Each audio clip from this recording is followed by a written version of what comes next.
Hi everyone, good morning. તો મારા therapist છે, એણે એવું કીધું કે તમે જીવનમાં બહુ દુઃખી છો તો તમે એવા લોકોને મળો કે જ્યાં જઈને તમને સારું લાગે. એ લોકોને મળીને તમને પછી તમારી જે સ્ટ્રેસ એન્ઝાયટી છે એ દૂર થઈ જાય.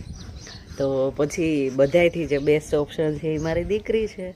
એટલે હું મારા ઘરે આવી ગઈ. પછી મારા લોકોને હું મળીશ તો મારી જેટલી ચિંતા છે એ બધી દૂર થઈ જશે. ને જો મારી દીકરીને મેં જોઈને એટલે મને એમ થયું કે ઓહો, બધાથી સુકૂન છે એ અહીંયા જ છે. કા દીકરા, કા દીકરા. એટલે પછી હું મારી દીકરીને મળવા આવી ગઈ. હે દીકરી, હે બાય કહી દીધું.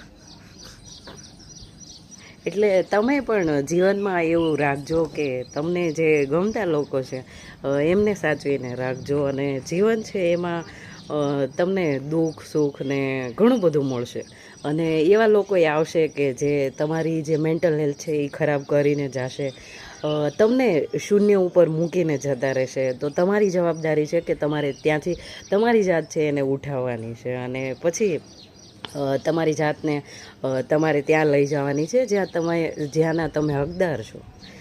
તો ધન્યવાદ. અને હું બહુ ખુશ છું, મારી દીકરીને હું મળવા આવી છું. Thank you.